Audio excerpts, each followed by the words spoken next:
great pleasure for me to welcome you all to the International Vista Seminar for 2022. My name is Lise Øvrås, and I'm the president of the Norwegian Academy of Science and Letters. The Vista program was established in 1985 and is a continuation of more than 37 years long collaboration between Equinor, previously Statoil, and the Norwegian Academy of Science and Letters. An overarching goal for the program is to develop and establish a good and mutual beneficial collaboration between Equinor and the Academy. The program is financed by Equinor to provide funding for research according to the Vista program strategic plan. The Vista program also aims to strengthen and stimulate basic science as well as applied and advanced research. This is indeed a collaboration that has lasted for many years and which the Academy is highly appreciating. We see it as an important contributor for industry to support basic science in addition to long-term research. This is an investment for value creation for the future, both for Equinor and from Norway. This is also a collaboration that responds to the challenge from the Minister of Research and Higher Education, Ola Borten Moe, regarding commitment from business and industry in supporting research and development. Through this program, we have educated hundreds of PhD students, and we have contributed to significant capacity building and education for many young and emerging leaders within the energy field. Through the Vista program, we have created and established yearly learning platform, both through the annual PhD research schools and through the Vista seminar as we have today. This has contributed to increased interdisciplinary interaction between different disciplines as well as between university and the industry. Through the collaboration, we have generated excellent research environments to be able to solve the big societal challenges going to a carbon neutral solution and low carbon emissions. It has also stimulated the competition and fostered new innovation platforms. Although the facilities have now changed somewhat due to the transition to centers, the education of new candidates and thus the recruitment of young research talent have always been a central element of the Vista program. As far as we can see, this represents a very wise investment in the future. I'm also glad that the new focus of the Vista program and the centers that are now being funded is on tomorrow's solution for a sustainable future, which shows that Equinor contributes to solutions for tomorrow. We are in a critical situation with a global energy crisis that we need to solve, and we need to solve it now.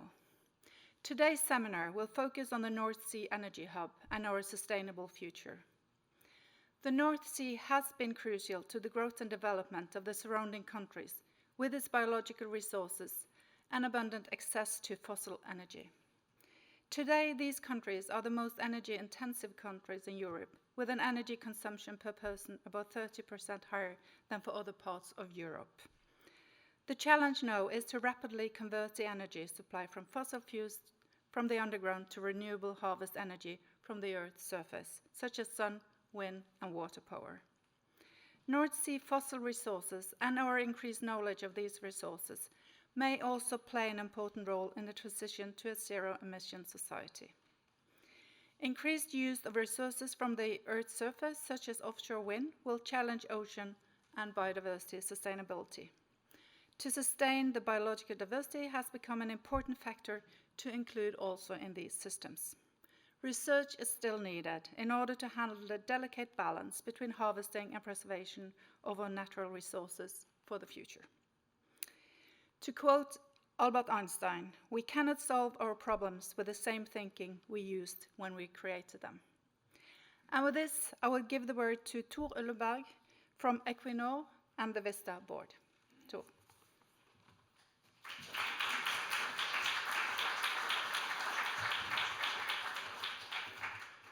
Thank you, Lisa. And I would also like to welcome you on behalf of the Vista board and Equinor. Dear all of you, the energy transition we're facing raises a lot of questions.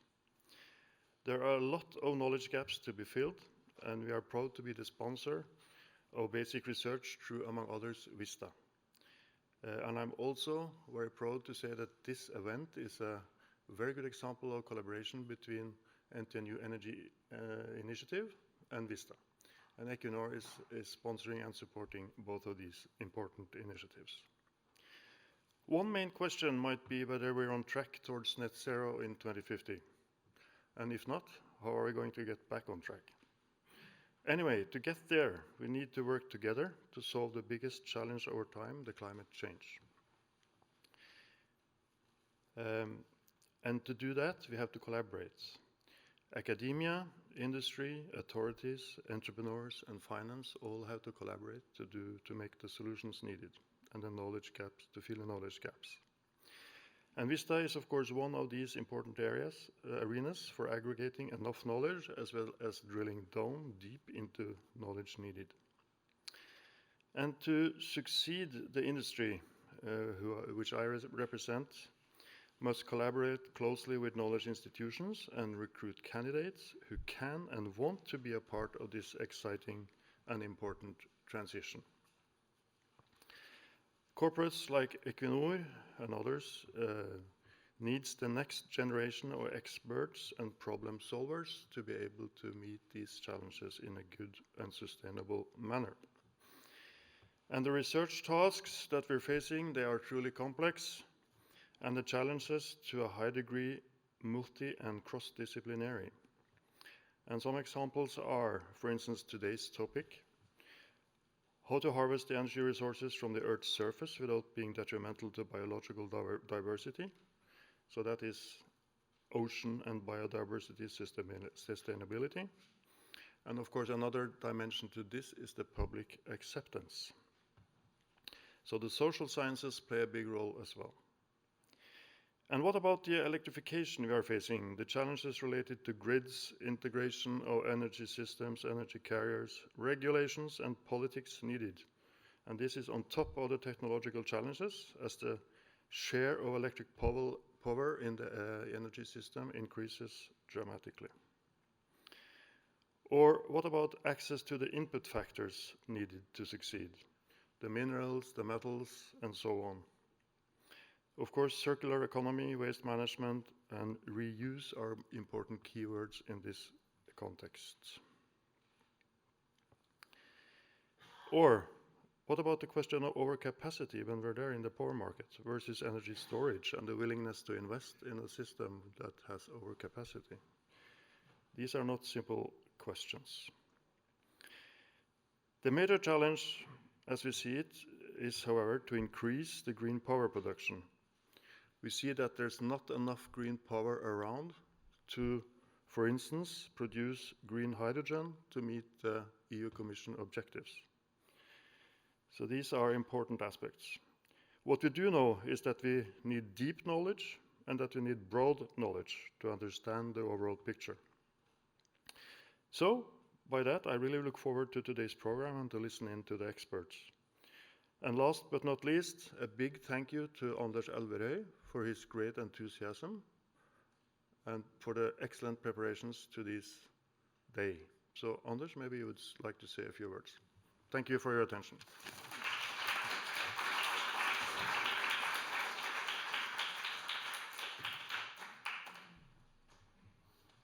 Thank you for this nice work. It has been really fascinating to do this program, and yesterday we had a program for the students associated with centers. And, okay, I think you hear me. No, that's okay. The topic of today is very political. We are in the energy crisis. And then we have also selected a commentator, Magnus Takvam, well experienced in looking into the big political pressure in Norway. Now he also has to take care of Europe and the rest of the world. The floor is yours, Magnus. Thank you. Yes, thank you. I'll try to guide you through this day. We have 10 presentations and a panel discussion to finalize it. So it's a tight schedule, of course. The question which we are going to discuss today is of very big political consequence. My experience is, first of all, as a Norwegian political analyst, and not as I'm not an engineer or expert on technology, but the climate change debate and the crisis after the Ukrainian invasion by Russia has lifted this issue to a level of very high conflict. So we have no politicians here. Maybe that's good today. Well, the first session will start with a Norwegian expert, and then after that, 3 European experts, and they will try to cover both the political, economical, and social aspects of the issue which we are discussing. So first, I give the floor to Asgeir Tomasgard, professor at NTNU in Trondheim, expert on energy transition and very much more. Thank you. Thank you. So I'll just start speaking while the presentation is coming up. So I'm going to talk about this more from a systems perspective, what is needed in order to build energy system and a power market that could meet the requirements of a zero-emission European society. And I guess this was challenging before the Ukraine crisis, and it's going to be even more challenging after that. But I'm going to touch upon topics like what is the future energy mix in the power markets, and also some of the links up to hydrogen and natural gas, and then focusing a little bit on some research that we are doing at the moment, which is still ongoing, and it's related to these energy hubs in the North Sea. So it's good that I memorized my presentation. So, so in this case, I guess the main challenge is that the power sector in Europe needs to go zero emission in 2050. I mean, you want to have a carbon neutral society in Europe in 2050, and then the power sector may even have to go negative. So in the analysis I'm showing you, this is the basic assumptions that we are starting with, that in addition to being part of electrifying a number of other sectors like industry and transport, the power sector will also need to go zero emission. So the demand, even if we have energy efficiency, will be stable or even increase a little bit probably. But in addition, we need to reduce all the emissions. So let's see if... So that's what is depicted here in this yellow segment of the graph, which is the power sector. And you see already towards 2040, almost all the emissions need to go if you believe in this projection, which is one possible pathway towards the future. And I thought I would start by presenting some other organizations' views on the future. So this is from NSOE, that's the organization of network operators in Europe. That's the grid operators. So they, of course, believe in electrification, and the Electric Society. And I think if you look at this, this is in their global ambition scenario. And this is electricity demand in 2050, and it's around 3,800 terawatt hours, I think. That's not so far away from the electricity demand that we have today, but you have to remember then you have a lot of energy efficiency coming in to substitute today's demand, but a lot of new demand in terms of electrification of other sectors. But then you have this light blue one, which is hydrogen.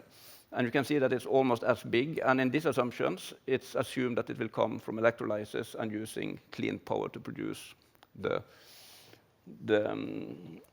energy. So you have to, if you believe in this, get close to 6,000 terawatt hours. So to compare it, the Norwegian hydropower production is 130, 140 terawatt hours per year. And I guess if you look at today's European energy system, that would mean that if you are going to meet all this with renewables, we are talking about 3,000-4,000 terawatt hours, maybe more, of renewables that needs to come in place before 2050. And we also have a view on how to do this. So this is close to 6,000 terawatt hours, and you can see that wind onshore, wind offshore, solar is a substantial part of this transition in Europe towards 2050. So I mean, it's interesting to look at 2030 and 2040 as well, and the task to meet our obligations in 2030 hasn't become much easier. If you look at Repower EU, is the response to this situation, there is an increase in ambition. So wind power going from 430 gigawatts with another 20% into the ambitions. Interconnections for power and gas. And energy efficiency, obviously, with heat pumps. But I would also say that this ambition on hydrogen is very interesting. So 10 million tons of clean hydrogen from renewables produced in Europe before 2030, and 10 million tons imported is in the ambition. And the current global renewable hydrogen production is around, I think it's 200,000 tons per year, which just points at, in 7 years, it's going to be a major scale-up if one is to succeed with this. I have a suspicion that some of the Equinor speakers today will also mention the possibility to produce from natural gas with CCS, which obviously also has a completely different scale and needs to be part of this solution if hydrogen is going to come in to the mix with these volumes. So if you look at Repower EU and the renewable ambition, I think it's interesting to see the evolvement from the 20% target that was set in 2009 for 2030, increased to 27% in 2014, recasted into 32%, then 40% was the ambition in 2021, and after the Ukraine crisis, 45% needs to be the ambition. And you can see how this has increased. And while we are on track, probably, for this number and maybe that number, this additional effort, you really need to do some exceptional things to be able to succeed with that. And then it's interesting to have a look at the power markets. I mean, this was the energy system in its completeness. If you look at the power markets, I think you need to do as much as possible before 2030, and you need to go negative in 2050 if you want to succeed. So negative, that means carbon capture and storage on bioenergy. So this is our power market model suggestion. Well, this is not a real suggestion, but it tells you what the model is doing. It estimates capacity development, generation development towards 2050, and then it models also hour by hour demand equal supply, which is, of course, the main purpose of the power system, that you are able to meet demand in every hour of the system. So this is an example of what a model could predict for a European power system in 2050, where you see that natural gas could still be in the mix. This is if you allow a little bit of emissions still. I think 10% of emissions are left in this projection. But then you see hydropower, wind power, offshore wind, and solar, and you get the idea where we are going. If you look at the different countries, of course, these are stories about the future, and the only thing I can say about the stories is that they're not true. So these are just possible examples of how you could meet this obligation. And you see countries like Norway with hydropower and with onshore wind, offshore wind, and I can say if the model can choose, it will build as much hydropower as possible, and then as much onshore wind as possible, and then as much offshore wind as possible. So we put limitations into the model, for example, to limit the amount of hydropower that is used, more or less at today's level. And the same with onshore wind. There is a limit to how much onshore wind you can build and keep the biodiversity and an unspoiled nature available. I wanted to mention also the Norwegian hydropower. This is a bit complicated, the figure, it seems, but it's not really. So this is a week in 2050, so imagine one of these non-true stories. But this is based on historical weather patterns, so this is what really could happen. So this is how the wind power in terms of gigawatts of production with the orange one, and then it's the small bumps is the solar power, so maybe we underestimate solar a little bit. And this is the net load in northwestern Europe without Norway. So this blue line, this 30 gigawatts, that's the Norwegian hydropower production capacity today.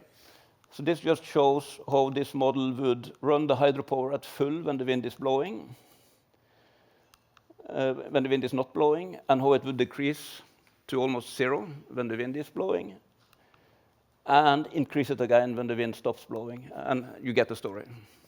This capability, this ability to provide flexibility is going to be essential when you look at the development in the North Sea. It's going to have everything to say for how the Norwegian value and the European value of the North Sea resources can be utilized.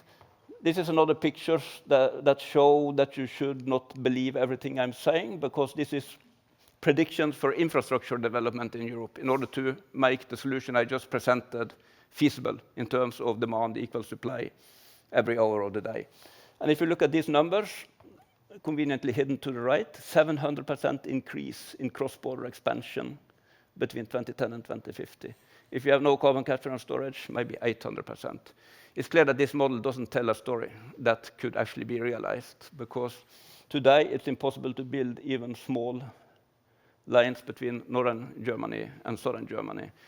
And if you're going to increase the total infrastructure 8 times, this is going to be challenging. So we need other solutions. We need, for example, to look at the North Sea and what the North Sea can provide. We need to look at demand-side flexibility. We need to look at more solar production locally, and we need to look at sector coupling in terms of using the heat system, the thermal heat system, linked up also possibly to hydrogen, in order to reduce this need to build these massive infrastructures. What the model says, it's cheapest to build these infrastructures, but it's probably not politically feasible to build those infrastructures. And if you then look at the offshore wind study that we did a couple of years ago, we introduced a country in the North Sea called the North Sea, and we didn't consider who owns that country. We just considered that this country could also interact with the rest of Europe. And that was a very popular country for the model. It started building a lot of transmission lines out in the North Sea and to all the countries neighboring the North Sea. And then they started building offshore wind. So this is, of course, highly unpopular with some Norwegian politicians, these kind of pictures, where you start building a link for transmitting energy from the North Sea and everywhere else, and connecting this as a main hub in energy distribution in Europe. But for Europe, this is key to succeeding with a zero-emission power system in the future. If you look at the role of the North Sea in terms of energy production, you have the hydropower in Norway, you have the hydrogen and natural gas production potentially from Norway, and you have all the offshore wind that could come out here. From a Norwegian perspective, it's interesting to see, should we export the natural gas, or should we export hydrogen? Should we export electricity, or should we export hydrogen? Should we do both, all three, with boats, in pipelines? Well, there's a number of interesting questions for us researchers for years to come. I think if you look at the energy hub concept, you could look at this as the North Sea as an energy hub, or you could look at how to build physical energy hubs in the North Sea. And I'm going to present to you some studies that we did, where we look at how to actually build infrastructure in the North Sea under given assumptions. So some of this is very new research. So I think most of it is published. So I've given some references for those of you that would be interested in going in more details. But I think it's important to keep in mind that this area, you could transport carbon capture and storage. You could use the carbon capture and storage infrastructure and transport CO2 from Europe and store it here. You could transport natural gas onshore and produce hydrogen and export hydrogen and transport the CO2 back into the into CO2 reservoirs. You could establish offshore wind, and you could export offshore wind by cables going directly onshore, or you could do it through one of these stars in an infrastructure that I showed you that makes it possible to route the offshore wind to the different countries. You could produce hydrogen offshore by establishing energy islands or energy hubs with offshore electrolyzers. So there's a number of capabilities and options that needs to be explored for the future. So these first 2 case studies I present looks at investment planning if you have as a main ambition to decarbonize the Norwegian continental shelf. You don't look so much at Europe in the first one, at least. You just look at how could we make the Norwegian continental shelf zero emission in order to produce the natural gas that we need. So that would mean considering offshore wind and solar energy, energy hubs, and energy hubs that could, in some cases, convert wind power to hydrogen or use the electricity directly. So it's cables, it's electric boilers, it's batteries, it's all the kind of infrastructure you could imagine in the future to put into the hubs if the hubs were mainly there to provide energy to the Norwegian continental shelf. So you could take power from onshore, so going out to the different production fields. You could put it through converters, electrolyzers, produce hydrogen, store it. When it's needed, you produce electricity and back to the platforms. So you will need hydrogen storage, you will need electrolyzers, you will need fuel cells, converters in a full-scale package.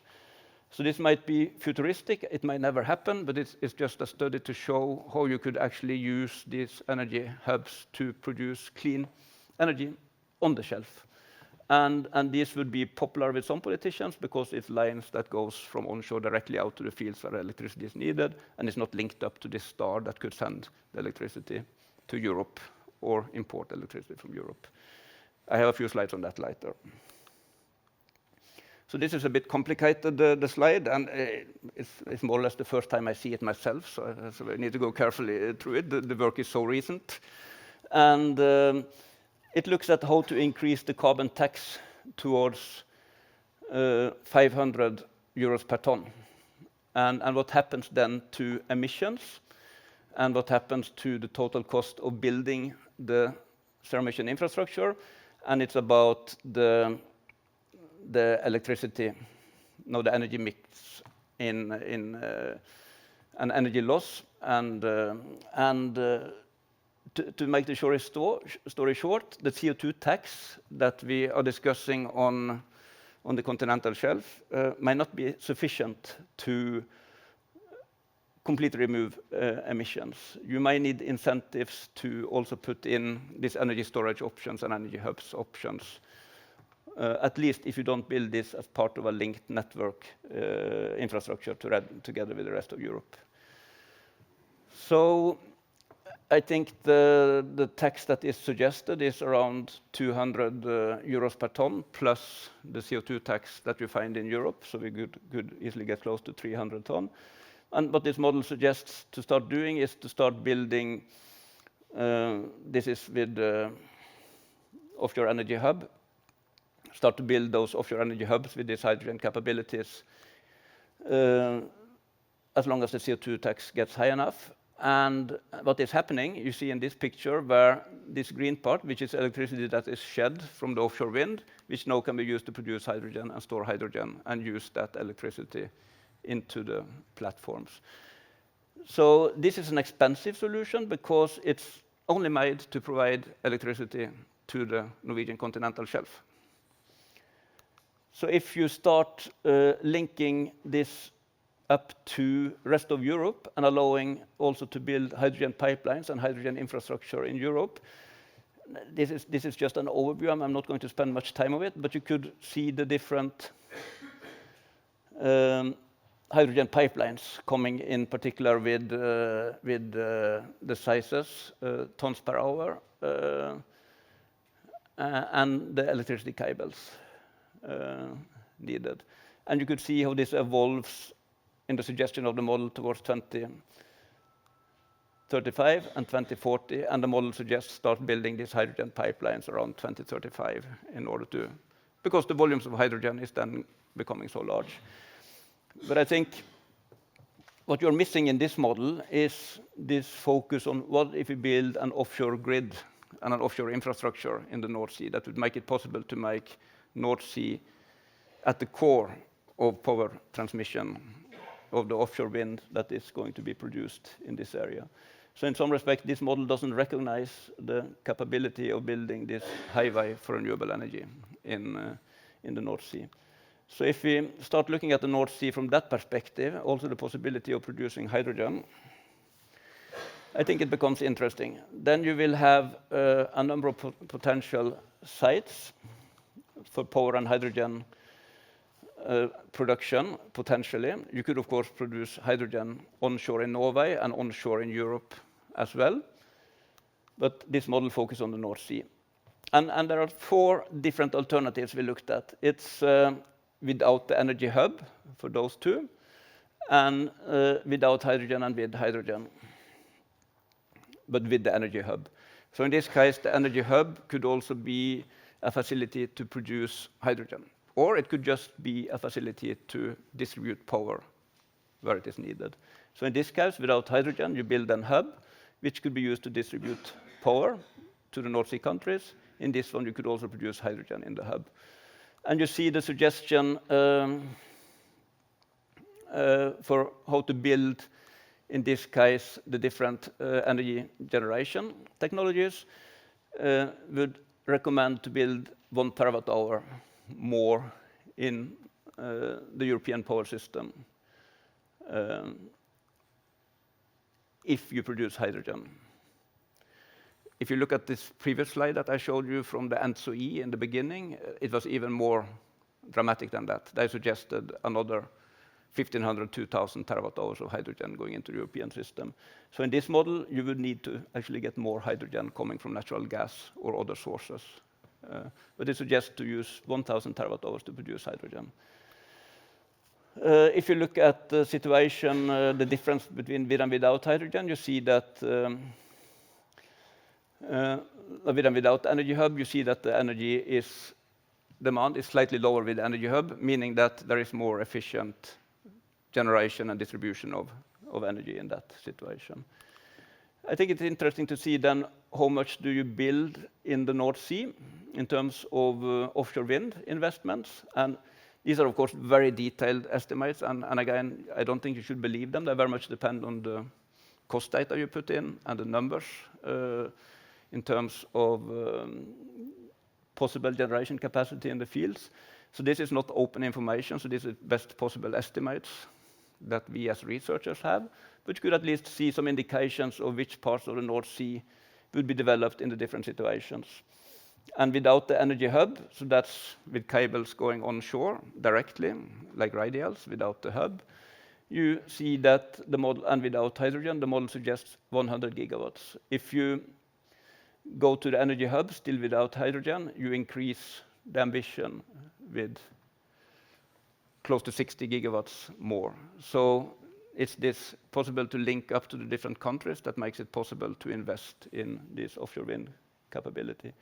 If you do hydrogen production in addition, you see even without the hub, you increase the ambition a little bit. But the best possible utilization you get when you combine hydrogen and the hub with 170 gigawatts. If I remember correctly, the EU ambition before 2050 is 450 gigawatts in the North Sea on offshore wind.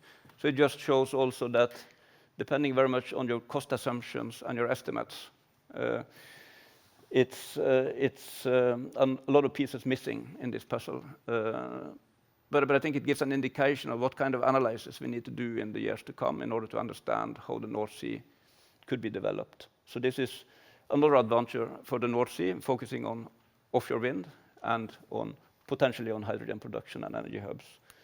If you look at where electrolyzers are placed in the North Sea and in the rest of Europe, you see that with and without the hub is very different. This is the part that the model suggests will come from the hub from 2035 and forward, and that's a substantial amount of energy going into offshore electrolyzers. Other countries that have a substantial part of this hydrogen production would be France and also Norwegian onshore production and Germany. And I have to say at this stage, what is not mentioned in this story is, of course, the possibility to produce hydrogen from natural gas with carbon capture and storage as well. And also remember the missing 1,500 terawatt hours needed to produce the hydrogen that NTNU suggested that we should have. If you look at then this interconnection capacity, I think it's also interesting to study with offshore hub and without offshore hub. And you see that if you build an offshore hub with the possibilities to direct power to where it's needed, it's suggested to have another 248 gigawatts of interconnection capacity as compared to 154. With and without hydrogen doesn't make that much difference. It's the hub that is essential in terms of the needed infrastructure that you're going to build. So I'm trying to round off now and allow also a few questions, but even if I didn't talk much about it, natural gas still remain in the mix to provide flexibility. Onshore wind is maybe the most important technology. Transmission is the favored flexibility measure if you don't look at how unpopular it is, if you only look at the cost. And hydropower is a unique resource which will always be built to the full extent if you don't limit it. But we need a policy in terms of sector coupling to link the power, to link the hydrogen, to link the natural gas discussions. And I mostly did the power and hydrogen part of that discussion today. I'm sure we're going to hear more about the natural gas and hydrogen. But in this picture, we are really missing natural gas in the next 10 years perspective. We are really missing clean electricity in the next 10 years perspective. And we want to have hydrogen in the next 10 years perspective. And that's a few missing pieces in that puzzle if you look at the EU ambition at the moment. So there's more policy needed. So I'm running off there and hope there will be time for a couple of questions as well.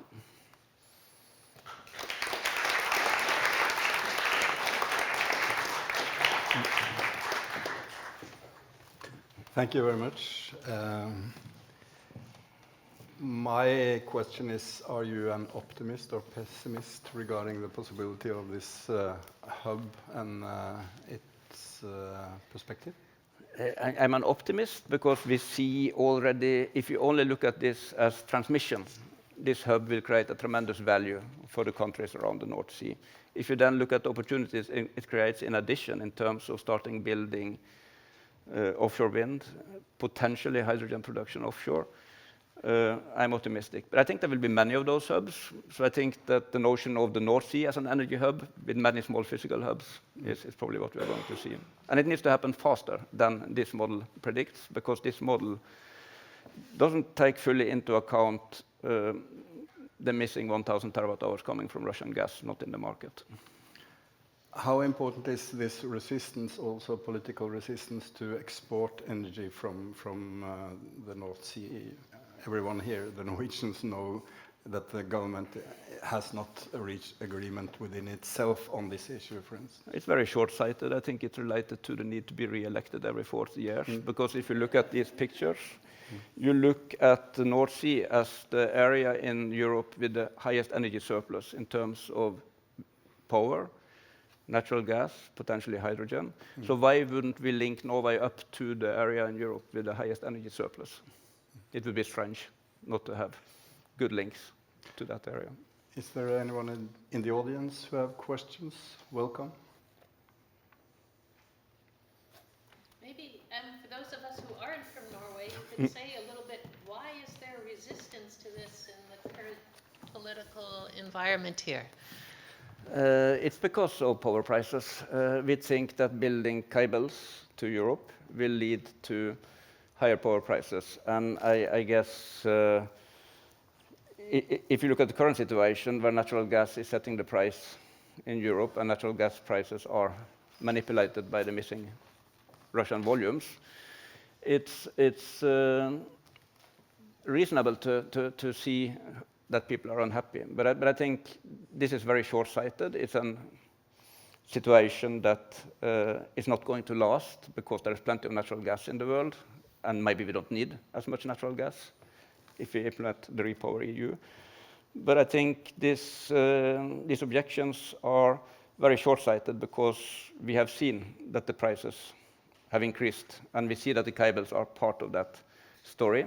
And we don't see that with the renewable energy system in Europe, there will be huge periods with very low prices, and this cable will make it possible to import and link that up to the hydropower slides that I showed, so that we will have, according to our models, opportunity to import huge amounts of cheap electricity and use the hydropower to export when convenient.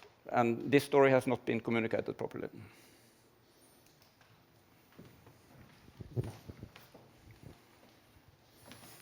But it's highly controversial. So. From what you said, it looks like we should extend the Nord Pool cooperation to include gas and hydrogen. But that would be impossible in this political climate because people don't understand what's going on.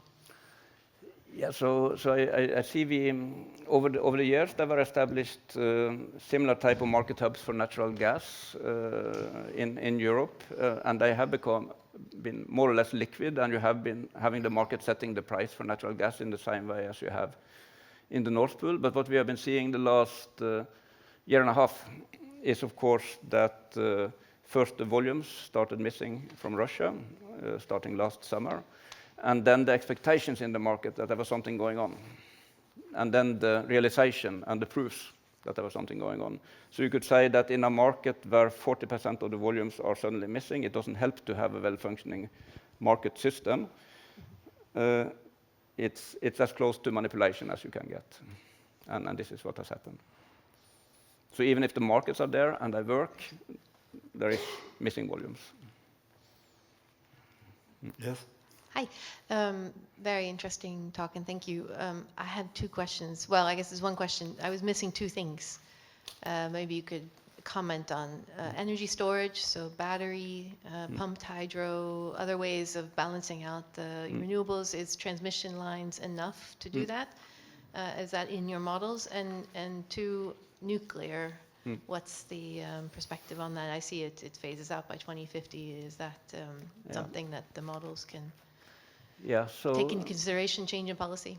I'll be brief on that, but it's an interesting topic and more or less a talk of itself, the storage part of it. But pumped hydropower. So the slides I showed you for hydropower is basically assuming you have massive amounts of pumped hydro in closed systems so that you could move water between lower reservoirs and higher reservoirs in closed systems without impact on nature. There were studies in Norway saying that the theoretical potential is around 20 gigawatts to do that. When it comes to battery, it's included. We see it competes with demand response. So flexible consumers and batteries are sort of complementing each other and could make some of the same services. What I cannot solve is when the wind doesn't blow in 2 weeks, which happens, then it's hydropower or hydrogen on those kind of measures. Yeah. Okay, thank you so much, Mr. Tomasgard. Thank you.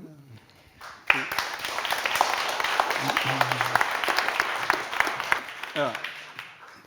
Now the next speaker is Professor Miranda Schreurs. Welcome to the floor. You are a political scientist and also advisor to some governments on these issues, the German government and the Japanese government, I have been told. So the floor is yours.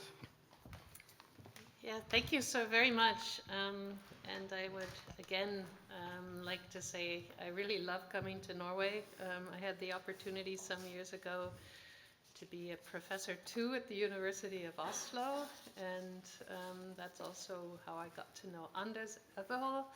And we've been able to develop some really nice cooperation since then. So I hope this can continue because, in fact, I think cooperation with Norway is essential for Europe on many fronts, and I think it's also good for Norway on many fronts.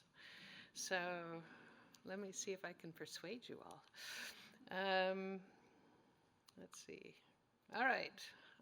The first thing I'm going to talk about very briefly is the climate crisis. Some of you heard my talk yesterday. Today's talk's a little bit different, but I once again show this slide because I want to just remind everybody that greenhouse gas emissions are rising fast and furious, and they are putting us in the direction of more like a 2.5 to 3 degrees centigrade increase above pre-industrial levels. And so we really need to change the trajectory.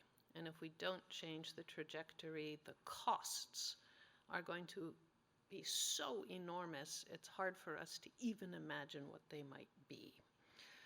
And what we have heard very recently from the World Meteorological Organization and from UNEP and another group of organizations, IPCC is also there, they're basically saying that to stay within a 2-degree world, then we need to up our mitigation pledges by a factor of 4. And if we want to keep within the 1.5 degree target, we have to up our pledges by a factor of 7. So basically, we're not doing anywhere near enough. And we need to shake our mindsets and think very differently, because Ukraine crisis, energy crisis is big and important. This overwhelms the Ukraine crisis in terms of its size and importance. But now to the Ukraine crisis. I noticed in your talk and in your maps, the Ukraine was not yet part of your maps. And we have to change that, because one of the things Europe has committed to as part of the Ukraine war is the rebuilding of the Ukraine at the end of the war. And one of the things that's very clear is that the Ukraine has been even more dependent on Russia for its gas, its oil, its coal, as well as its nuclear power. And that infrastructure is being totally destroyed. It's now being, rebuilt with bandages, but it's clear that this energy infrastructure will need to be rebuilt, and it will be necessary to do a lot of that in a more decentralized form, and renewable energy will be a big part of the picture. So if you think that the question of dependence on North Sea potential was big before, it's even bigger now. We have to keep the Ukraine in mind here. And you can see here, this is a very recent NASA satellite image of the Ukraine last week during the energy crisis. It looks a little bit to me like North Korea. When you take a satellite image of North Korea and there's never any little lights of electricity because of the energy shortages they have there. That's what the Ukraine looks like today. On the left, the Ukraine in January. On the right, Ukraine in November. So really a very, very serious crisis. And when we're talking about crisis here in Europe, I think we have no real comparison with what the Ukraine is experiencing right now. So Europe, and especially Germany, has been very dependent on Russia. It is striking just how big that dependency was. These are figures from the beginning of the year. The statistics are probably from 2021. Russia supplying 27% of EU import needs in oil, 47% of the solid fuel, the coal, and 41% of the natural gas. So huge dependency. And for Germany, even larger, 60%. Depending on the year, sometimes 58%, but 60% of our gas was coming from Russia. You can see the very high fossil fuel energy dependence that Europe has. France, 44%, Spain, 67%, Germany, 63%, Poland, 42%. Europe does not have large supplies of fossil fuels, even with Norway and the Netherlands. It's nowhere near the demand that we have in Europe. And so we have been importing fossil fuels from Russia, from the Middle East, and yes, from Norway and the Netherlands. But that also means that a lot of our dependency has been dependency on political systems that have a lot of values that maybe don't overlap so well with the European values of democracy, European values of liberalism. And so you can also say we need to think perhaps more deeply about our energy, and not just from an economic perspective, but also from a political perspective, and the question of what do we want to value in the years ahead. We had a question about nuclear. So this is what the nuclear situation looks like in Europe. You see the number of nuclear plants, and then in parentheses, new plants that are being built. But this was before the Ukraine war. And a couple of things have happened. One, the Ukrainian nuclear facilities are, they're still operating in part, but several have been shut down. So the Zaporizhzhia nuclear reactors are in a cold stage right now because of the bombings that are going on. And several of the nuclear power plants, they've had electricity cut off to them. So I would say in the Ukraine, we are as close to a potential next nuclear catastrophe as we've been in our post-war history, where it's not an accident in a nuclear power plant, but it's an outside intervention that could cause something rather disastrous. Let's hope it doesn't happen. France has also had a really difficult year this year with its nuclear power. France is getting about 65% of its electricity from nuclear, but this summer, because of climate change and the very hot temperatures and the lack of rainfall, we saw half of the nuclear power plants having to be turned off because the electricity production, the cooling waters would overheat the would overheat the rivers running in France. So right now, France is not producing enough electricity to meet its own energy needs. It's importing from Germany, and winter is always a hard time for France with nuclear. So my prediction is that as a result of this, France is going to rethink just how dependent it wants to be on nuclear. One other point, the reactors are fueled with Russian processed fossil fuels. So the uranium is coming from Kazakhstan, but it's processed in Russia. And so there's also a dependency here, which leads to new security concerns. So I don't think Europe is going to give up on its nuclear power, but it's certainly going to re-question how much nuclear is going to be built. And in Germany, the big transition is that the still remaining 3 nuclear power plants that were supposed to be shut down in December will now instead be shut down in April. I mentioned already the nuclear power plant situation in the Ukraine. We know that the Russian troops were in the Chernobyl nuclear site, which we questioned to what extent the soldiers actually knew what they were doing as they were digging trenches there. But the big concern right now, of course, is the Zaporizhzhia nuclear power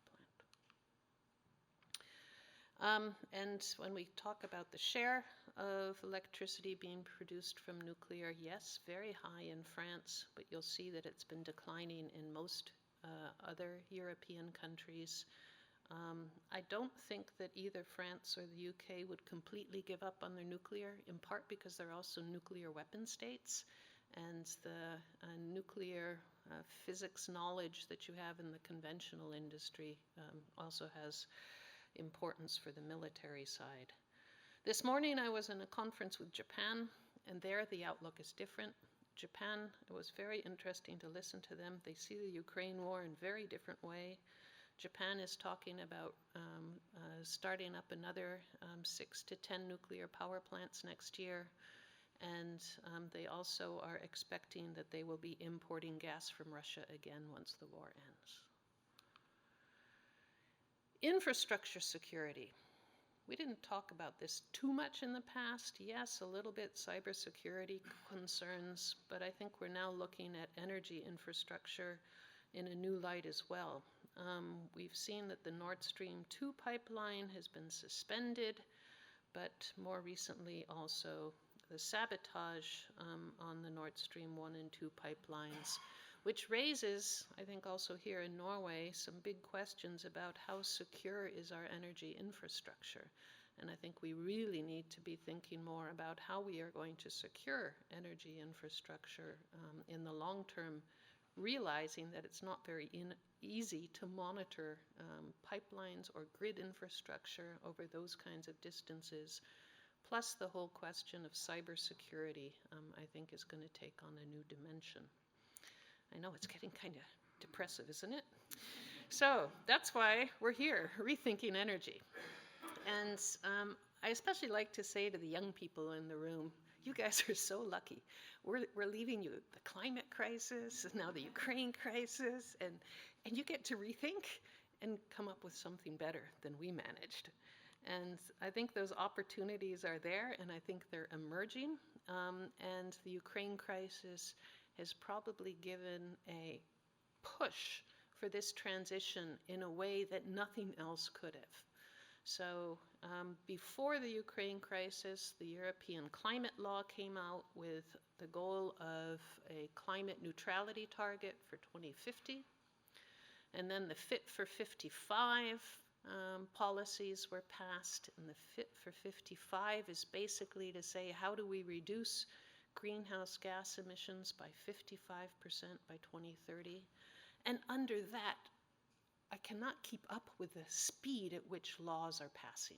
It is remarkable what is going on right now in the building sector, in the transport sector, in terms of heat capturing from the waste, linking up digitalization and digital facilities with heat capture, looking at how circular economy can help us reduce energy demand.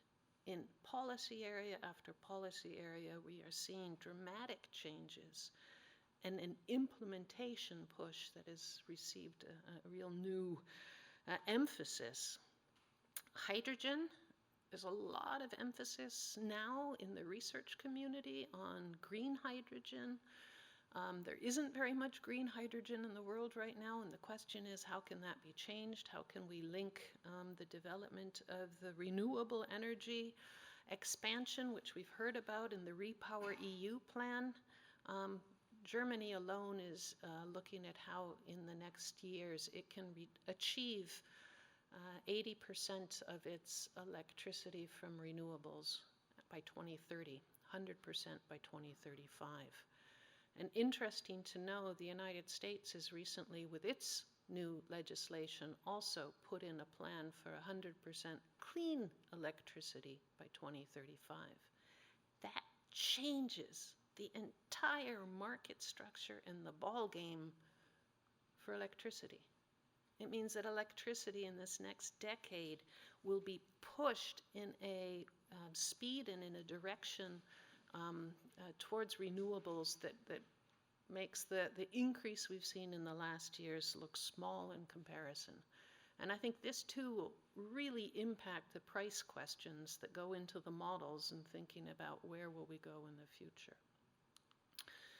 Renewable energy in Europe has expanded to the point that we now have more renewables in the electricity mix than fossil fuels, but certainly nowhere near enough, and big differences by country. You see the small countries, Malta, Cyprus, with very, very small amounts of renewables in the mix.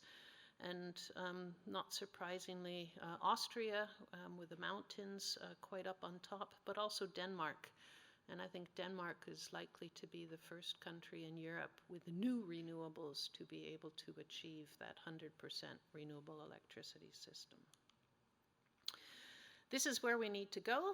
You see the different targets on renewables and the orange dot, 2030 proposed target of 45% renewables in the electricity mix. Just so you know, the European Parliament would like to change that even further upward in the direction of 55%. So the push is strong. And then the European Green Deal, which is sort of a framework for all of the energy transition, which is suggesting that when we think about energy transition, we can't think of it alone. We need to think of it in relationship to all the other sectors. So achieving a sustainable Europe in the future means a carbon neutral Europe by 2050. I would even suspect that in the next years that target will be moved upwards towards 2045. Zero pollution. Kind of hard to imagine, zero pollution in agriculture, in chemicals, in energy. to be achieved in large part with a push towards circular economy and rethinking how we're producing our products, which is also a question of energy. Imagine in the future automobiles that are produced with recycled materials rather than newly extracted materials. And you start to think of how deeper change can really lead to changes in the entire basis for our energy and electricity system. But to reduce the dependence on Russian fossil fuels, we need to also think about how we become less dependent altogether on energy, much more efficient. Something that I have experienced myself in the last years, or last months I should say, is what it means to think about how can I really cut back on my gas use. I don't heat my home yet. I actually am wearing a hat when I sit at my kitchen table. And I'm not the only one. I spoke this morning with another group of people in Berlin who all have said we haven't turned on our heat yet. The former minister-president of Bavaria told me that his wife makes him sit at the table with a blanket on and a hat on because they don't want to turn on their energy. So what has been achieved in the last months is also, I think, kind of remarkable. The gas speicher, the storage systems are just shy of 100% full as of 2 days ago. They're at 98.8%. We are seeing overall reduction in gas use, 21% reduction right now, which is critical. We have to maintain that for the next months because otherwise we won't make it through the winter if it's a cold winter. So we're actually told we need to try to push towards a 30% reduction. So I'll have a lot of hats to wear this winter. Industry has played a big part in the reduction of gas use. Blue is 2021, orange is 2022. October, you see a pretty big drop, was a warm October. We have to see how it plays out in November and December, but there has been over a 20% reduction in gas use in the industrial sector and also in the household sector. Again, orange is this year and the light blue and the is 2021 and the dark or the gray is the average 2018 to 2021.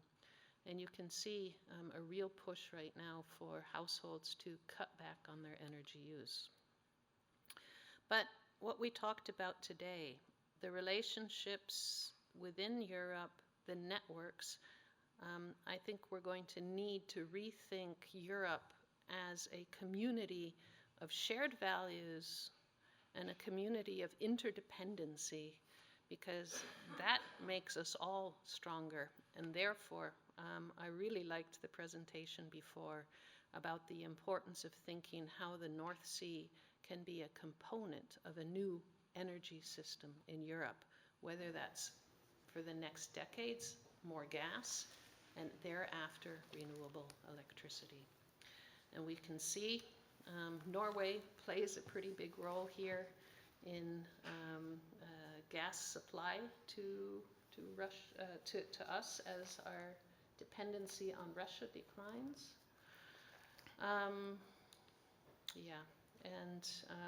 Here also the gas imports, you can see where LNG is becoming much more important for Europe. Here you see the pink line of LNG imports 2021 and the red line for 2022. That's a big change.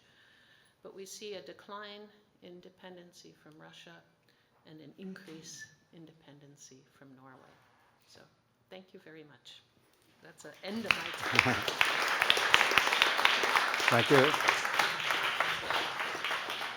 We're going to go directly to the other talk? Well, we'll try to have one or two questions maybe. Okay.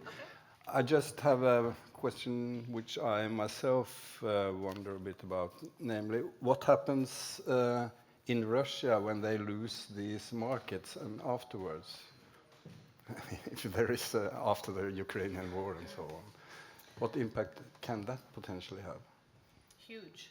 And in fact, I don't think we've talked enough or thought enough about it.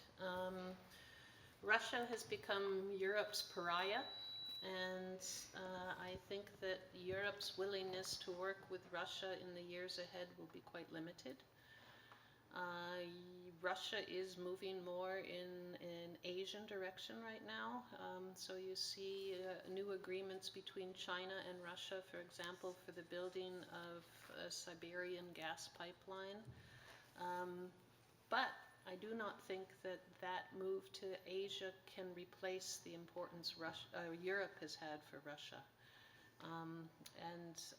I think it depends a lot also on what kind of regime might emerge in Russia in the years ahead. If it stays, let's say, conservative authoritarianism in the form of a Putin or a Putin successor, or if you have a more liberal regime that might emerge afterwards. But I do think we need to think about how we are going to re-engage with Russia in the years ahead. Okay, is there one more question, or shall we go to the next presenter? Yes. Thank you so much.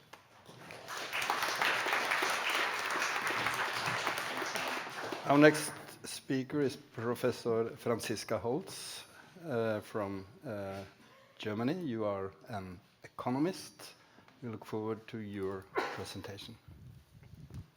Thank you. Yes, I directly follow up, which is why we thought it would be good to couple those two presentations. But I have more of an economic perspective probably on the question of gas markets. It's not appearing here. I was like, what can I do? Thank you. Perfect. Well, thank you. So, I'm very happy to be back. I was here 3 years ago, and now again a physical meeting back in Oslo. That's really good. Thanks for the invitation. And I want to talk more about gas markets in Europe today, but also in the long run, with the perspective of climate neutrality that we have as a target. My main messages is, well, natural gas has played a large role in many European countries, and the medium-term outlook does really not foresee a major change. Despite the crisis, thanks to large import capacities, European importers have been able to cope with the shortfalls after the Russian invasion of Ukraine, and we will also be able to do so in the next years by increasing our imports from other exporters such as Norway, but not only, and by reducing our consumption, but rather modestly, I would say. And for the long run, the effect of climate policy on specifically the natural gas sector and natural gas consumption is still uncertain, in particular globally, but also, at least in the medium run, for Europe. So there's quite some, let's say, breadth of pathways, as we will see. This is just another way of showing the same as Miranda just did, our dependency on both imports, which is what you see in the green. Can I do that? No, I can't. Oh, I can here. Oh, sorry. Which is what you can see sort of in the green bars. Our import dependency is huge in Europe, but also our dependency on Russia until last year, this is numbers from 2020 here, was huge. Russia is the red numbers in the circles. So our import dependency in natural gas above 80%, oil above 90%, and in coal still about a third or so. And Russia had a substantial share of all of that. And since February, we've reduced imports from Russia in coal and oil. There is really a commitment to go to zero in the natural gas. It was just a fact that imports went down to almost zero. Natural gas is important in the European economies, but to a varying extent. On average, it's slightly more than 20% of our primary energy consumption. Some countries is higher. In Germany, you see it's about a quarter. In others, like Hungary, even up to 35%, but other countries have smaller shares of natural gas. But a fifth to a quarter is really a relatively large share of our primary energy use. coupled with the high import dependency and high dependency on Russia, that means that in our natural gas supplies in Europe, Russia really played a large role. What you have here is in the darker sort of green bars, the share of Russia in net imports. And you see that there were countries, in particular in Eastern Europe, but up to even Austria, that had really high shares of Russian imports of 80 or up to 100% of their total imports. And even if you look at, because we have very little domestic production, if you look at total gas supply, then the Russian share was also very high and often just the same as the share in imports. So really a huge role that Russia used to play. Another effect that probably indicates that is the reason why Miranda is freezing is because we are facing in a big importer as Germany a potential supply gap. In Germany we say Deckungslücke. Maybe that tells a bit. We might not be able to satisfy all of the demand by, and this is per month here, by either in January, if you look at the first month, by between 1 and 4 billion cubic meters, which is this one. Yeah, I'll try again. Here, so it's calculated for a variety of scenarios, and for sort of the main scenarios, it's between 1 and 4 billion cubic meters that we may have as a gap. Compare that to about 12 BCM consumption in this month. In a regular January month, I should say. But if people are saving, as you do, well, this, let's say 20% less, that will already help reducing that gap by 2 BCM or so. But really the supply gap comes because of our big Russian dependency. But I already put here on the slide, it's manageable thanks to reducing consumption, but also thanks to increased imports. And all of that, of course, became necessary because our infrastructure is totally changing now, our import infrastructure. And it became the most visible with the explosions of the Nord Stream pipelines in September. I mean, the last 10 years or so, German companies put a lot of effort in reinforcing that cooperation with Russian gas exporters. And despite all the political opposition within the European Union, pushing forward and bringing forward the Nord Stream and the Nord Stream 2 projects, and then out of a sudden they were not existing anymore. Of course, we still have, at least physically in place, the Ukrainian transit and the so-called Brotherhood pipeline system, as well as the Yamal Europe pipeline system via Europe, but they are hardly used today. So all of these pipelines that sort of we were familiar with in our traditional way of looking at the European natural gas sector, all of these are suddenly not part of the of our supply system anymore, and they were sort of the backbone for a large part of European natural gas supplies. So things have changed dramatically in the last months, but relatively smoothly. I mean, we didn't experience any supply cut in terms of consumers were not delivered anymore. We didn't experience any blackouts. Really, things have changed dramatically, but smoothly. And one major aspect certainly is a boom in LNG projects. Both in, sorry, now I have troubles here. Both in terms of existing LNG facilities suddenly being used much more than they ever were before, and also a lot of new projects. And this is particularly true for Germany, where we didn't have LNG terminals yet. And we will start importing LNG directly into the country around Christmas. And we have the first sort of terminals, the first berths to land LNG are now available. And this is really a fundamental change of the way Europe has dealt with its natural gas supplies in the last decades. As you can see in the table, Europe traditionally is a pipeline market, while it's rather Asia that is an LNG market. And now we sort of change that mix. I wouldn't say we reverse it, that is certainly not true, but we substantially will increase our share of LNG and already did so. This is here a picture from NCOG, so the Transmission System Operators Organization for gas, which provides numbers on sort of daily imports. And the last one I could get sort of full numbers was for last week's Sunday, where you can see the LNG share is more than a third. So that's up from less than 20%. It's currently more than a third of European imports. So it's really a dramatic change. The other very large share is what's called North Sea here, and what's essentially Norway, which is another 27%, so almost another third. That's really what's saving us, not only in Germany, but also across Europe. Now, what I wanted to present, maybe because I'm sort of, I think it's, well, because I'm proud that we already looked at it in the last year, but also because I think there are some sort of fundamental characteristics of the market that can be explained relatively nice with that, is that we have some modeling results of modeling that I've done with a colleague in Trondheim over the last years, where we already looked at a situation like the current one. We called it, in one of the last papers we published, we always called it the Russian disruption, and there we called it a Putin scenario for some reasons that I think are easy to understand. And it's hard to see here, but you have these scenarios here, right? And don't look too much at the years, although the last year's probably sort of when things have unfolded the most.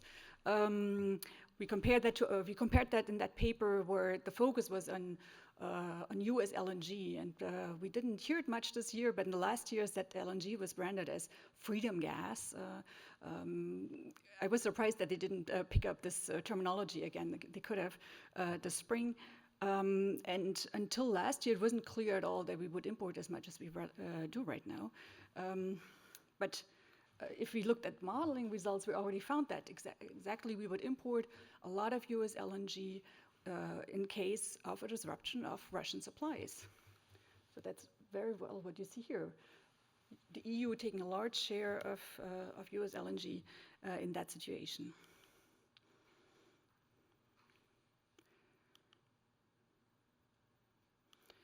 So essentially, we found that there's only two situations when we would import a lot of LNG, and in particular a lot of US LNG.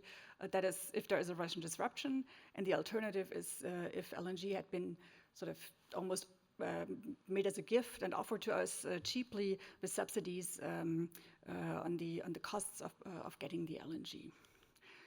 We also investigated scenarios where the LNG would have been subsidized on the import side. In particular, in Germany, I said we didn't have LNG terminals until now, but even a subsidy didn't sort of push the projects over the threshold to get the final investment decision taken. And that was also what we found with our modeling calculations.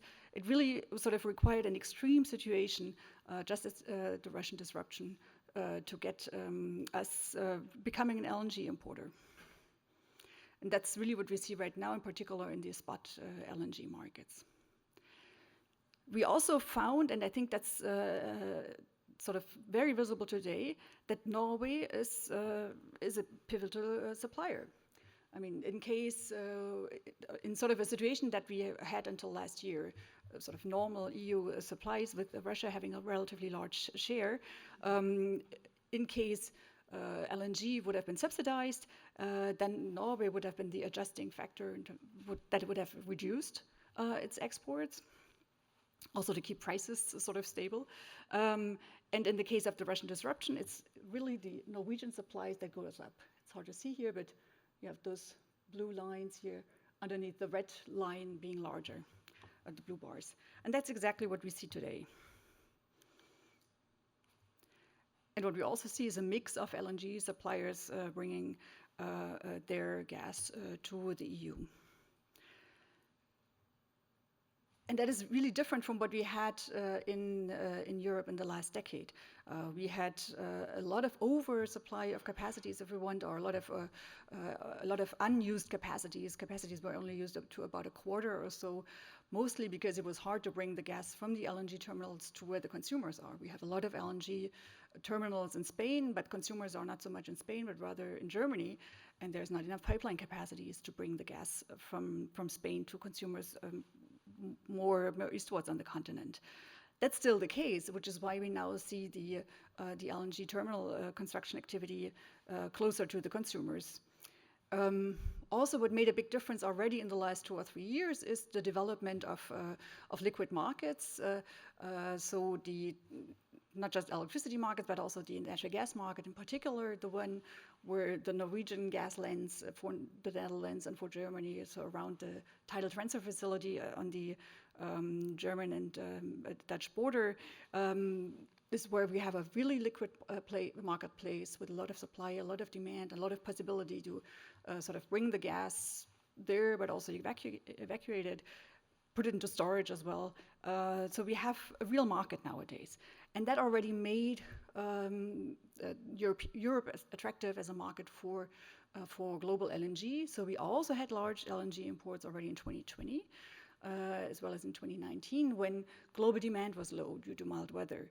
When the Asian demand was low because of mild winters in China and Japan, Europe could get that gas because it had a liquid market. And this helped us this year as well. And now we import about 44% from the US of our LNG. We still imported, that's very interesting, about 17% from Russia. Russia had become a big LNG supplier in the last 4 years, as well as about 30% from Qatar. I was asked when arriving what I think about the Qatar deals. They're actually small. They're big in media, but they're pretty small volumes. So it's all about bringing more gas or enough gas to Europe right now. But what will it be in the future? And most scenarios look like this to some extent, a decrease. We don't really know the extent. Here it says 50 to 75%, but this is a graph from 2019. With climate neutrality, it's likely to be even lower.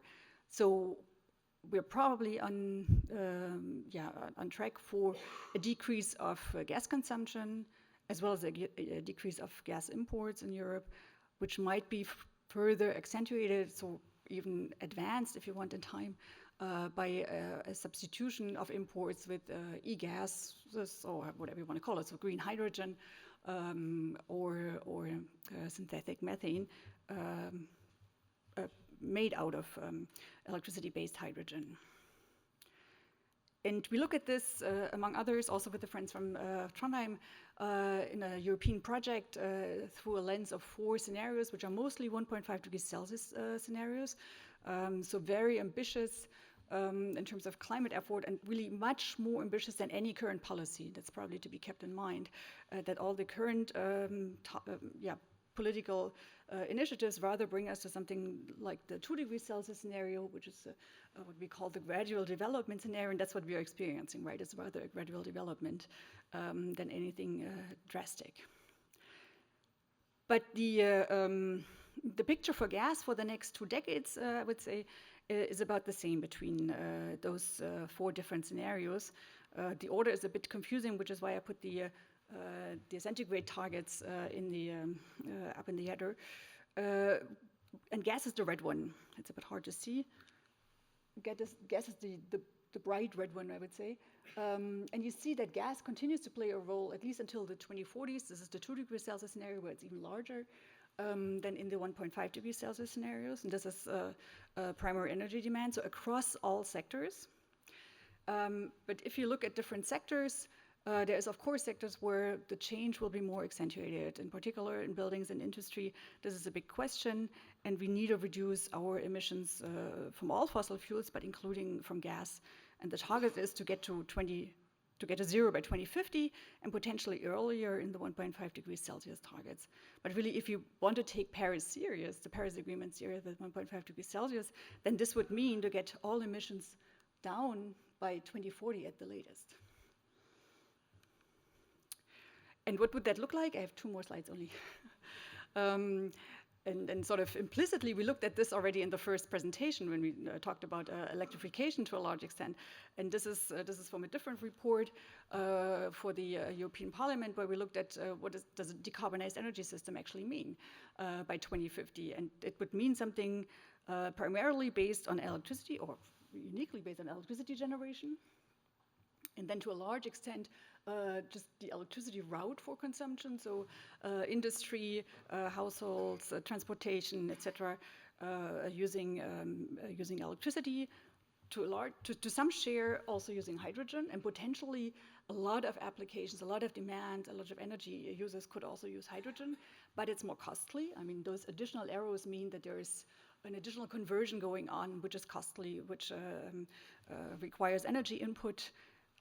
Or there could be another conversion, again, costly and requires energy input, to produce synthetic gas, synthetic methane, which has the same properties as our natural gas today, and which could also alternatively feed or fuel our homes, fuel industry that is currently using natural gas. But really the main replacement is likely to be electricity. You see it here by 2050, between the scenarios, the variance is relatively small. It's around 70 to 80% of final demand that would be using natural gas, even more in transportation that would be using electricity than in buildings or industry. So just again, natural gas has played a large role in European countries, and we really need to find a way to deal with the current crisis because of that large role, but also to engage on a pathway to a long-term outlook, even though the mid-term outlook seriously is not challenging that role of natural gas so much. I mean, we're talking about decarbonizing our heating systems, but most of our heaters, for example, in Germany, about a quarter or so of homes are still heated with fuel oil. And we first need to decarbonize those and sort of get the emissions low, at least, of those. And for a lot of them, the immediate solution is natural gas heaters, actually. So the medium-term outlook is still going for natural gas.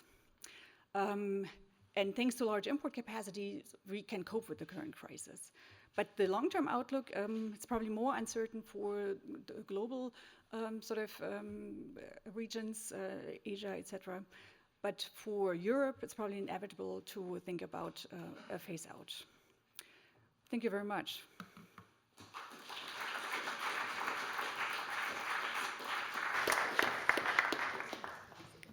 Thank you. Okay. We are just a couple of minutes over schedule, but that we can make that up again later, I suppose. I just have you talk about the long-term picture here, but what about the short-term question?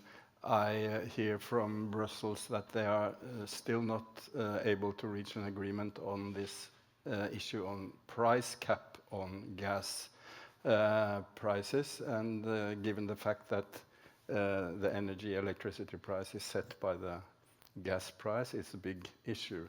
How do you regard that issue, so to speak? Will we have to live with high gas prices in Europe and Norway for the next couple of years, with the effect on political conflict that means, do you think? It's a very difficult question. It's really a very difficult question, and the political discussions are showing us the extent of how much that is difficult. I think we have two sort of main arguments. The one is that we want to secure our supplies, and we did get enough imports from everywhere in the world, and including LNG, because we were willing to pay a very high price. And this, and politicians as well as importers are very reluctant to cap the price and to cap the willingness to pay. I mean, right now we are drawing the LNG that was originally planned to go to less wealthy countries that did not have or do not have this high willingness to pay. And our price signal is showing, look, we can pay whatever it needs to get our winter supply secured. So that's the one side, and that's really where, in particular, those that are worried about supplies are reluctant to cap the price. And the other side is distributional effects. Households on the one hand, but we also have a lot of industry, small commerces, but also to some extent larger industrial consumers that are worried if they can continue to pay their energy bill. I mean, the economist's answer would have been just do direct payments to those that are in strain of paying their energy bills. But apparently that's technically difficult. I mean, in Germany we learned that the wiring capacity, the money transfer capacities are so poor that it would take years to pay a certain amount of money to every household, because we are a large number of households. So the alternative is to cap the price. That's what will be done now. And it's more for sort of operational questions than for an economic efficiency of questions. I mean, now we have a price cap that also benefits wealthy households that could easily afford their energy bill. So it's a very difficult question, and I'm not sure if I'm in favor of the cap. Okay, I think we'll go to the, thank you very much. Go to the next speaker. That is Professor Linda Steg from University of Groningen on well, the social issues, public support for measures to towards climate change and the energy crisis. Yeah, thank you. Thank you very much for the invitation. It's a pleasure to be here and a nice set of talks, because I will go into some topics that you hinted on already. So I'm an environmental psychologist, so I study the psychological aspects of a sustainable energy transition. So what makes it likely that people change their behavior to reduce the demand, which is needed as well, and what makes it that people accept all kinds of policies. You probably saw news like this in the start of the year when the IPCC assessment reports came out. Two were published this year, that it's code red, climate change is happening much faster than we anticipated. Global temperature increases already 1.1 degree, and that's the average, so in some areas it's much higher, and urgent action is needed to help to stay within the 1.5 centigrade of temperature increase or below 2 degrees. 1.5 degree temperature increase has, if we limit it to that degree, it would have severe benefits, because a lot of less people would end up in poverty. We still would have some coral reefs, for example. So limiting it to 1.5 degree would have serious benefits. And my question to you, do you think the public, the general public, is convinced by this as well? Are they convinced that climate change is happening? And are they convinced that it is human caused? And I'll present you some data from a European social survey around 5 years ago in a minute.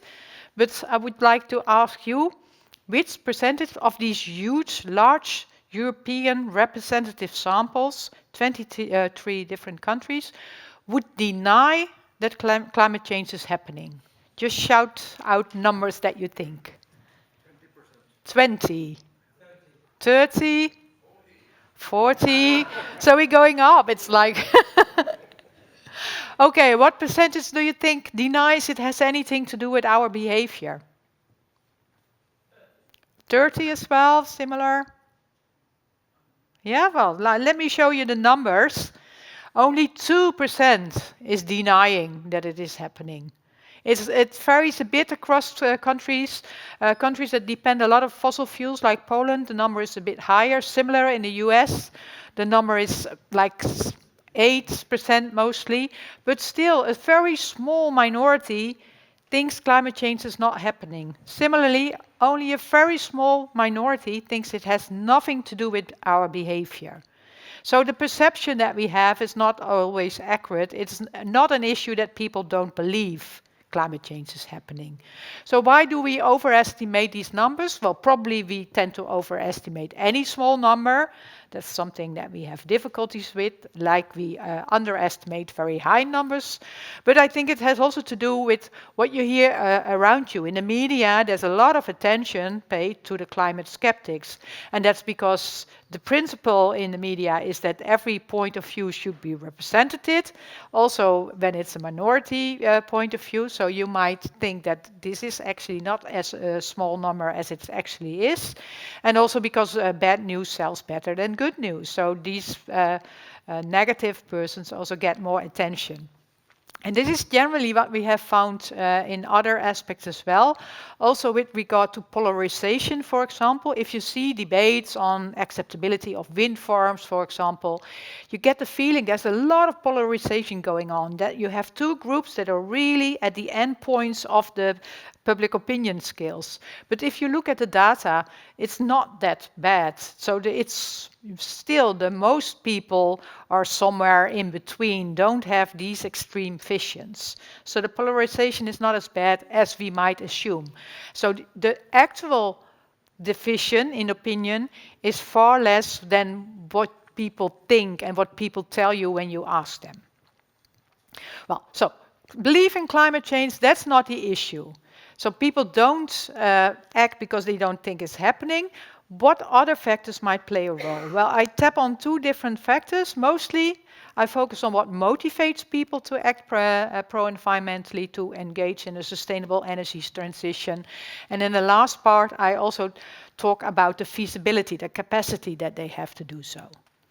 So people, to start with, people can engage in many different behaviors. And I think you've tapped on this, Miranda, with your slide, that it's not only on what we use for heating our homes or lighting our homes or driving around. A lot of our behavior has implication for energy use.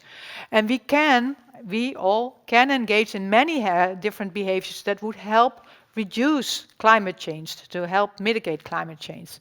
For example, by accepting that windmills are being placed close to where we live or in the country that we live, by producing our own renewable energy, by insulating our homes so that we need less energy to heat it, by transporting ourselves in a more sustainable way. Well, you in Norway are far ahead with us with electric vehicles. It's a very good example how you can promote it. But it would also be good if people would fly less and instead travel by public transport or cycle, for example. And what also we can also encourage, or well, maybe even pressure other parties like the government or industry or businesses to act on climate change. So we can protest to demand for a more stronger climate policy, what is happening a lot nowadays, right? We have the climate strikes, for example, or we could vote for parties that are more likely to implement climate policy. So what we are looking at, what motivates people to engage in these behaviors over and again, and in this wide set of behaviors. I forgot to mention dietary choices also matter a lot. If we would eat less animal produced products, it would also help mitigate climate change. So what motivates people to engage in these behaviors? Well, one of the factors that is relevant where we look into is more a general type of motivation, the general goals that we strive for in life. So what we generally deem important, what steers our decision making. And we call these values, and there's 4 types of values particularly relevant to understand sustainable energy behavior. And 2 of these values make people focus on their own interest. And the first, hedonic values, we want to have a pleasurable life, we want to reduce effort. And egoistic values means that we want to enhance our resources, for example, save money or enhance our status. And generally, people with stronger hedonic and egoistic values are less likely to act sustainably because quite often this is somewhat less convenient, somewhat more bothersome, somewhat costly. So buying organic food is more expensive than if you have the regular produce. And cycling in a pouring lane or taking a bus is for many people less attractive, less comfortable than driving, for example. Not always, because cycling on a sunny day might actually be very pleasurable, at least for me. And if you would, like Miranda, turn down the heating, you would not only save gas, but you would also save money, right? But many times there's a conflict between these values and acting sustainably. 2 other values make people focus on the collective interest, and that's altruistic values. We want other people to have a good life as well, and it can be our close others, but it can also be distant others, like people in developing world or maybe future generations. And the 4th type of values is biospheric values or environmental values, and it means that we also care about nature and the environment as such. You can imagine that people who strongly endorse altruistic and biospheric values are more likely to engage in sustainable behavior because these behaviors generally benefit other people and generally benefit nature and the environment. So from the same European Social Survey, people indicated how important these values are as guiding principles in your life. And what you see here is that many people quite strongly endorse these altruistic and biospheric values, more so at least than egoistic values. In all these different countries, the pattern is quite similar. And this is not only cheap talk, because what I told you before, those who more strongly care about other people and the environment are also more likely to act upon it.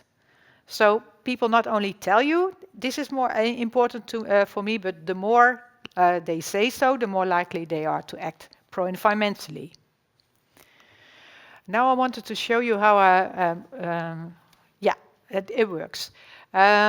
I'll show you a movie to demonstrate how these values affect the choices. So I'll show it to you first, and then I explain what the main message is.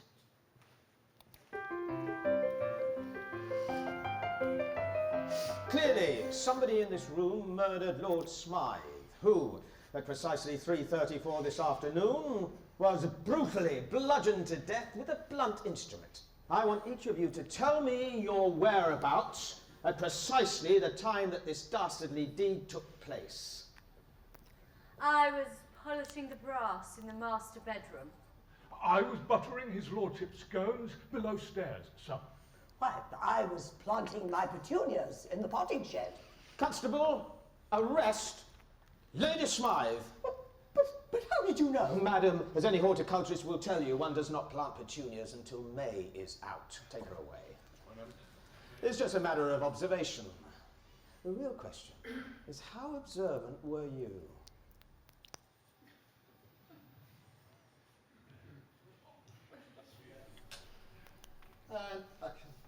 Clearly, somebody in this room murdered Lord Smythe, who, at precisely 3:34 this afternoon, was brutally bludgeoned to death with a blunt instrument. I want each of you to tell me your whereabouts at precisely the time that this dastardly deed took place. I was polishing the brass in the master bedroom. I was buttering his lordship's scones below stairs, sir. Well, I was planting my petunias in the potting shed.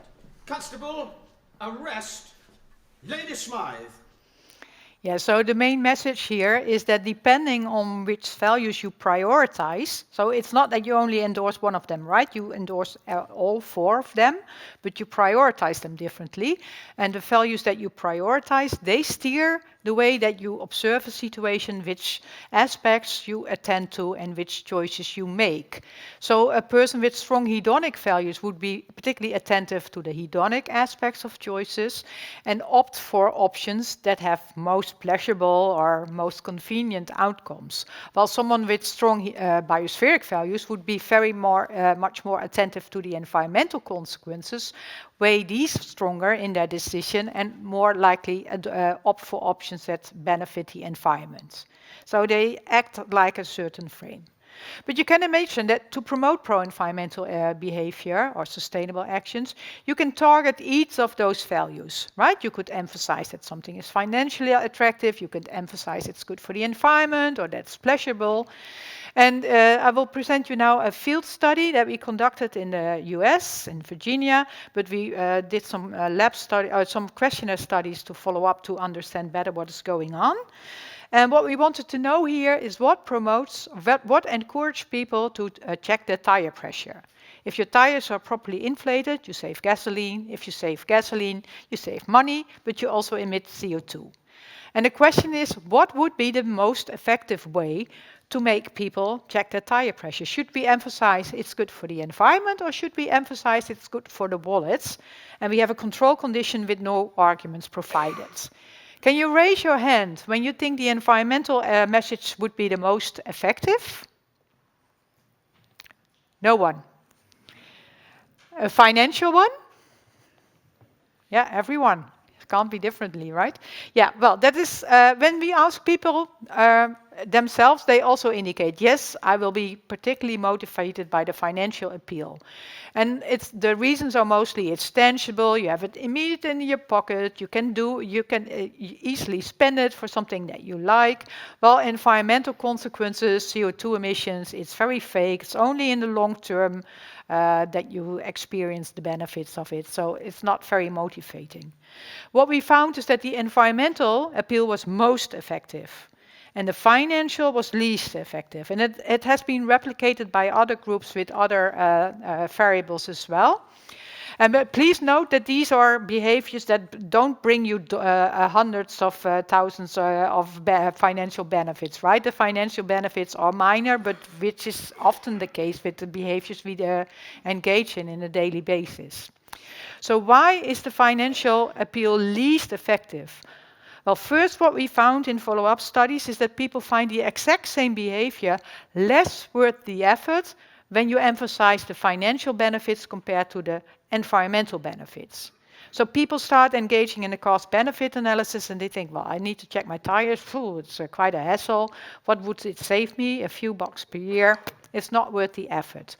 Well, when you emphasize the environmental benefits, they do find it worth the effort. How come? Well, it's mostly because doing something good for the environment, makes us feel good. It gives us a positive feeling. We do something meaningful, we contribute to the greater good. That makes us feel good, and when people anticipate this positive feeling, they think it's worth the effort to engage in the behavior. It's similar when you would give money to charity, right? It gives you a good feeling to do good. Well, changes in behavior are happening. Now I move to what happened due to the Ukraine crisis, for example. What we saw from a recent opinion poll in the Netherlands, changes are happening. And Miranda was telling her about her personal situation, how she changed her behavior quite dramatically, having a hat on and not sitting in a comfy home anymore. But more generally, in the Netherlands, we also saw that gas use has been reduced. There has been some macro analysis saying that it's not only the financial benefits, the financial reason that people did so, because half of the variance in the reduction could be explained by prices. The other half are different reasons, probably also because people care about the environment. And these are behaviors that we can observe in the Netherlands. In the last 2 years, people fly less, they are more likely to buy CO2 compensations when they fly, they drive less, they eat less meat, take shorter showers, install more PV, buy more second-hand clothes. The percentages are still pretty small, right? Not far enough to achieve the goals, but we know from these changes that they can start slowly, and then you have like a tipping point, and then the much more impressive changes may happen. I'll skip this one. I'm almost finished. I told you people understand climate change, acknowledge climate change is happening. They're motivated to act, but not everyone to the same extent, right? Because the strength of biospheric values differs. Well, how can we motivate people who don't care that much about the environment themselves? Well, then it matters what the groups around us do. And one of the groups that we spend quite some time in is an organization. Many organizations have the mission and implemented strategies to reduce their environmental impact. Could that motivate workers to do so as well? What we found in our research, it does. So people with stronger biospheric values are more likely to act pro-environmentally at work. So it not only motivates our behavior at home, but also at work. But when you work in a company that strongly endorses environmental corporate responsibility, so has the aim and implemented strategies to reduce their environmental impact, it also promotes their behavior. It encourages them to act more sustainably at work, particularly if they don't care that much about the environment themselves. So this can be a way to motivate the less motivated. And we found that this is not merely because people think, oh, my company finds it important, I should do it because otherwise I will be socially punished. It's mostly because people adopt the company goals as their own goals, and it means that they become intrinsically motivated to act sustainably. And that is important because that makes it more likely that they continue to do so, even when no one is watching them. So the groups that we are working in, and also the groups that people buy from, might also encourage people to act more sustainably. Well, I promise you that I would say something about capacity as well, because you could say, yeah, nice story. People believe in climate change. People are motivated to act upon it. Why are we still facing problems? And that's because behavior change is not only within the capacity of all people. We can't decide everything that we want in an ideal situation because our behavior is affected by the context as well. And these contexts are shaped by decisions by governments, by industry. So systems need to change as well. And I think you all three tapped on these systems.